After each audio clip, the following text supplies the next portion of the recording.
So the first thing I'd like to say is be a little bit careful of who you listen to for retirement advice on retirement lifestyle. Now, there are a ton of people out there who will give you financial advice, and many of them are certified financial planners.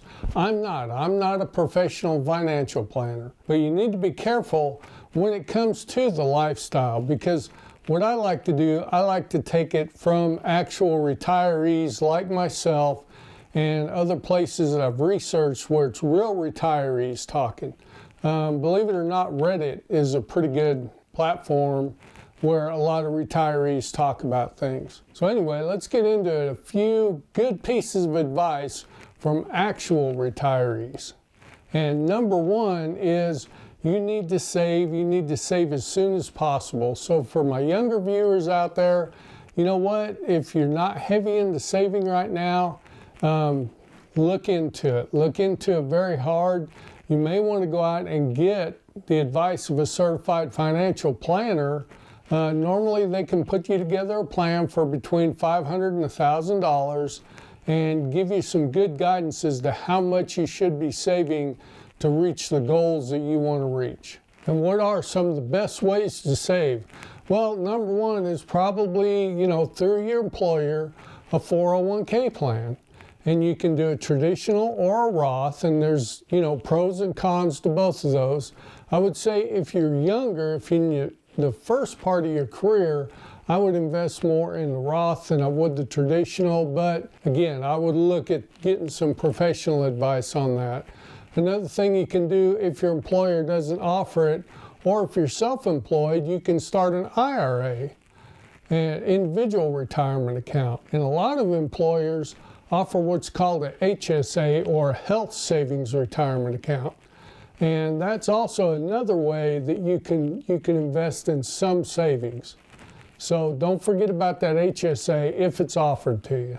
Now, a little backstory on my retirement savings was I started saving when I was pretty young and had almost $100,000 in my retirement savings account when I was in my mid-30s. But I worked for an employer called Enron. Yeah, you may have heard of Enron. Well, most of us who worked for Enron or subsidiary of Enron lost all of our retirement. Maybe not all of it, but pretty much most of it. And the laws were different back then. All the contributions that the company made to you, you couldn't reinvest those into other accounts. It had to stay within the company. So I had a lot of Enron stock. About 80% of my retirement went down the drain with Enron. So, saying that I have time, that I can start when I'm 40, well, you know what? I was pretty close to 40 when I got started in my second account, and I ended up doing okay because I went to work for a company that had a pension and it had a 7% 401k match. So I ended up doing pretty well and was able to retire at 61 years old. But not everybody, may be able to do that. So hey, I'd like to pause the video for a minute and ask you to go ahead and leave me a comment. This little channel is growing some momentum, and it would help YouTube's algorithm out, if you drop some comments in there. So give me a comment about anybody that you know who's retired, who's given you some advice so you really can take a look at it and say, that was good advice. Well, let's go ahead and get back to the video. The second one is have a purposeful activity in your life. And it doesn't mean you have to plan out every minute of every day. You know what? You're retired, you've won. So if you want to be lazy and sit around a little bit, hey, that's okay. You don't have to have every minute of the day planned out. But things like learning a new skill, learning a new language, learning how to play an instrument, something like that can be really helpful. Personally, I joined the local golf club at my municipal golf course, and I've got some buddies that we got a group text, and they'll text me and say, hey, we're going to be here at 10 o'clock. If you can make it, great, come on down. We'll play around. And, that gives me some good purpose and some like-minded people that I can be involved with.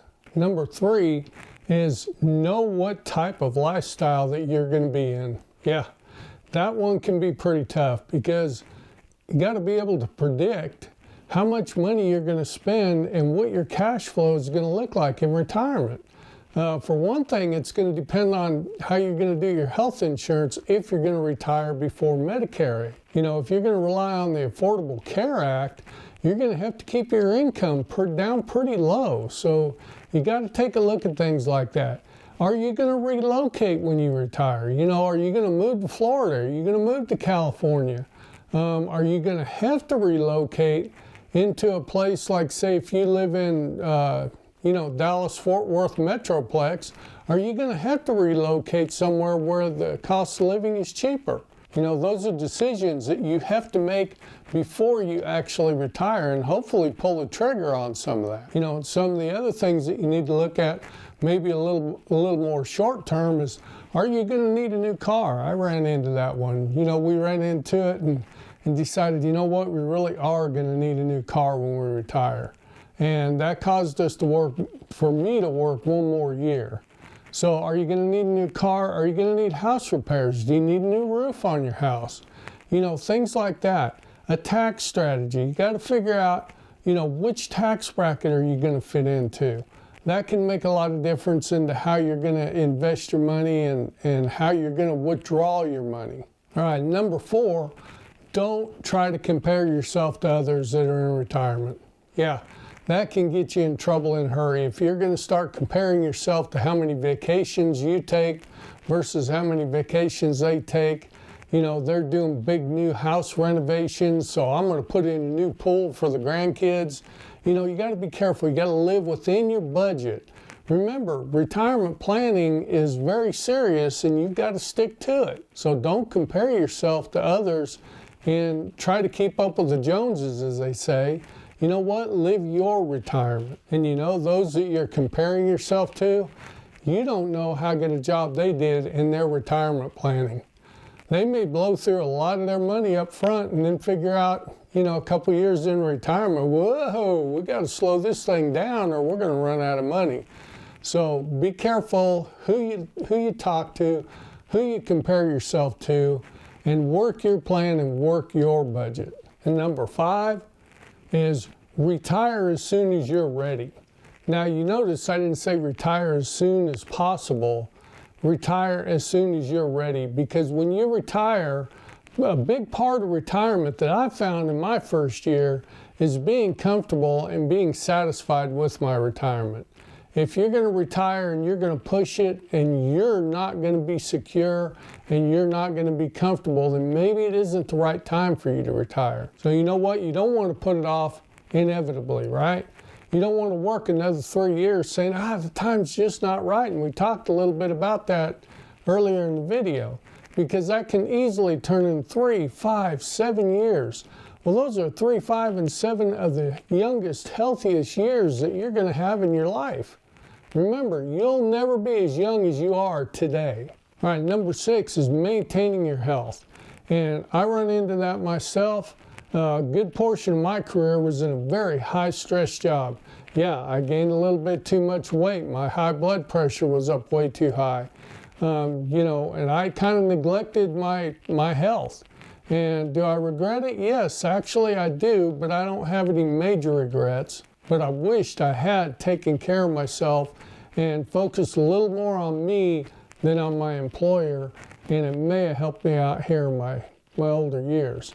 And another way you can look at that, if you're still working and you're in a high-stress job, is would you rather have, $500,000 and a small pension, or, a moderate income in retirement and be in good health, or would you rather have $10 million and be, pretty much bedridden and not able to get out and enjoy it? Me, myself, I'd rather live on moderate income and be good and healthy. So, those are just some ways to look at things, but you want to take care of your health and do the best you can. Get plenty of exercise, watch your blood pressure, and get your checkups from your physician. So I hope this video has helped you out, and if it has, I'd appreciate it if you'd reach down, hit that like button, and watch this video next.